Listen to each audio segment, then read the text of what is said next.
and happy weekend. So we made it again. We made it. Give yourself a pat in the back. We made it.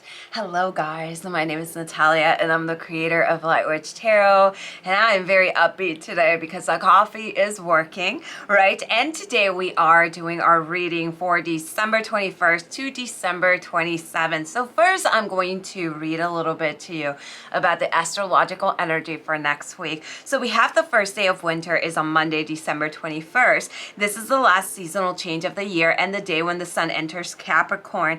It marks the sun lowest point in the northern hemisphere, which gives us the shortest day and the longest night of the year.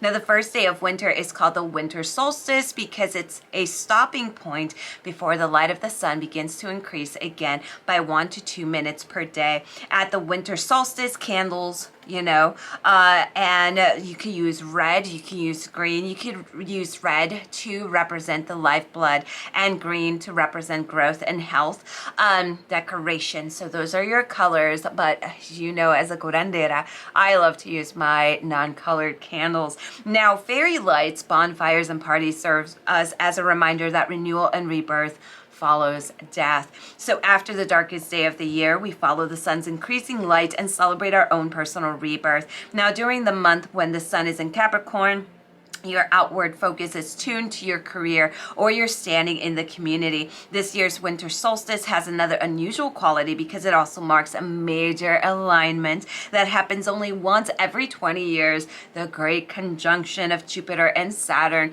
Every conjunction signals the beginning of a new cycle, and the great conjunction between Jupiter and Saturn is of huge significance because Jupiter rules economic, political, and religious issues, and Saturn rules business and systems of law and order, which covers just about everything that could affect your daily life. So Jupiter-Saturn conjunctions are game changers. The 1961 Jupiter-Saturn conjunction foreshadowed the Kennedy assassination, the Vietnam War, and the social, political, and economic transitions that came afterward. The Jupiter conjunction in 2000 foreshadowed 9/11, the Afghan War, the 2007-2008 financial crisis, and all the social and economic and political aftermath that we've been dealing with ever since, including events indicated by the Uranus-Pluto squares of 2012 and 2015. Because of this, Jupiter-Saturn conjunction is in Aquarius, the sign of the outlier and the rebel. It's expected to mirror an unusual and possibly revolutionary turning point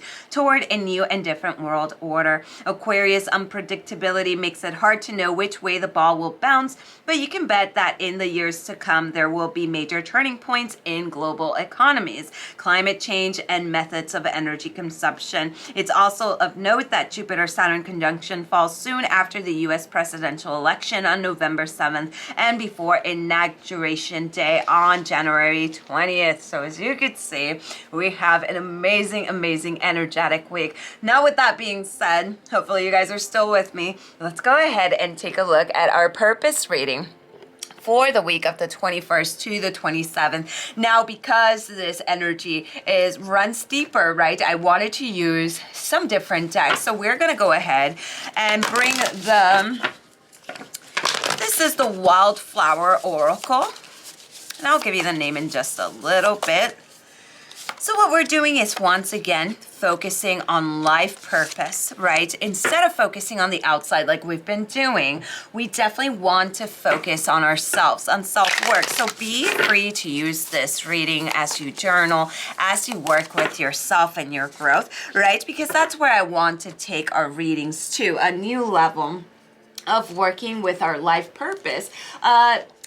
Compared to really even caring what other people think, because I feel like that level of growth we're definitely in a level that we want to bring our energy to ourselves. So let's go ahead. This is called the Wilderness Collide Oracle, and let's go ahead and start with the first card. Now, the first card is that of fire and rain. So this is a contradiction.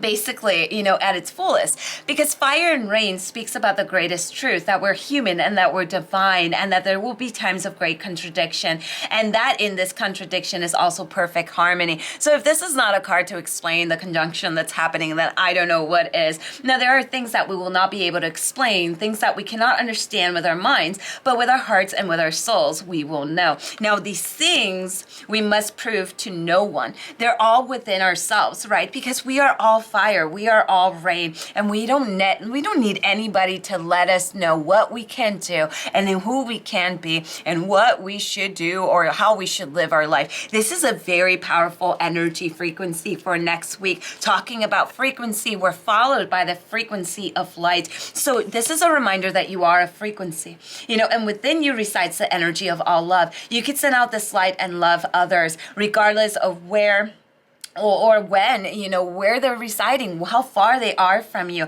Your light is needed in this time, either for your past self, your current self, or your future self, or another soul. You want to start feeling this amazing light within you and send it throughout space and time. This is a card that reminds you that you are needed, even on those moments that we feel that we are taken for granted or we don't matter. This is a reminder that says, honey, you're alive, your heart is beating, you deserve to be here, you are worth it. Now take a look at the next one, the time traveler. Now the time traveler, reminds us that we are beings that exist inside of time and simultaneously outside of it. So our bodies binds us to this realm, but our many other aspects can travel freely throughout time and space. So if this card has shown up and it's speaking to you, then the past or future is calling to you.